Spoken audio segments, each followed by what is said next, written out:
Yorùbá ò lè parun. Irọ́ ni wọ́n ń pa, Yorùbá ò lè parun. Àtẹ́lẹwọ́ làbálà, a ò mẹ́ni tó kọ ọ́.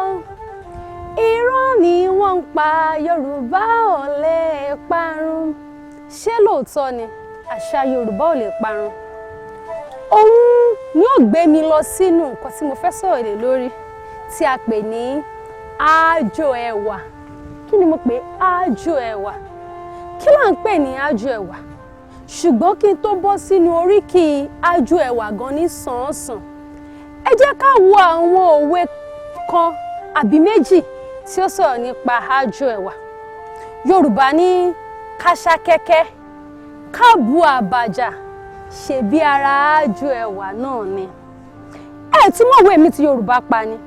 Ó ní ọ̀bùn ọjà, ó pa ṣìọ̀ṣìọ̀, àfíjú ọjà, ohun gbẹ̀ǹdẹ̀kẹ̀.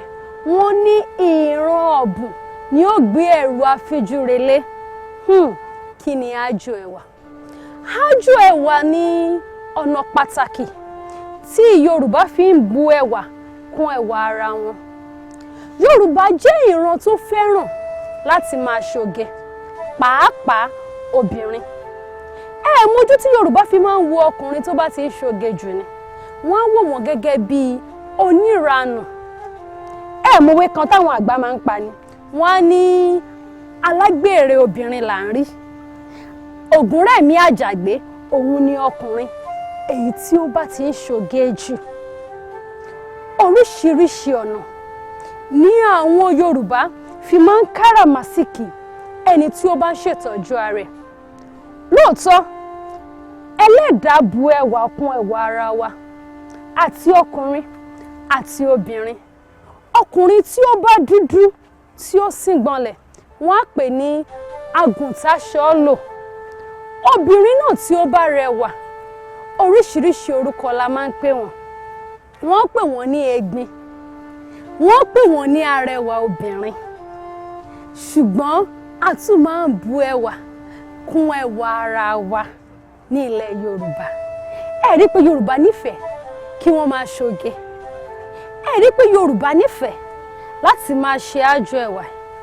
Ní orí ètò yìí, a máa mú lẹ́yọ kọ̀ọ̀kan oríṣi ọ̀nà tí Yorùbá ń gbà láti ṣe àjò ẹwà.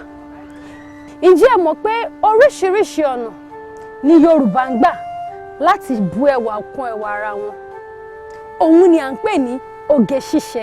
Lórí ètò yìí, a máa mẹ́nu lé ní ẹyọ kọ̀ọ̀kan fún ẹ̀yin olólùfẹ́ wa láti gbádùn wa bí èèbó ti ń gbádùn tíì.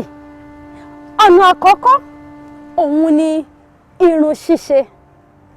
Bí obìnrin ṣe ń ṣerun, bẹ́ẹ̀ náà ni ọkùnrin ń ṣerun.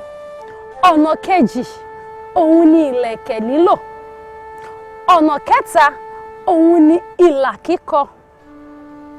Nígbà tí a ní aṣọ wíwọ̀, a ní ọ̀nà tí a fi ń dé fìlà.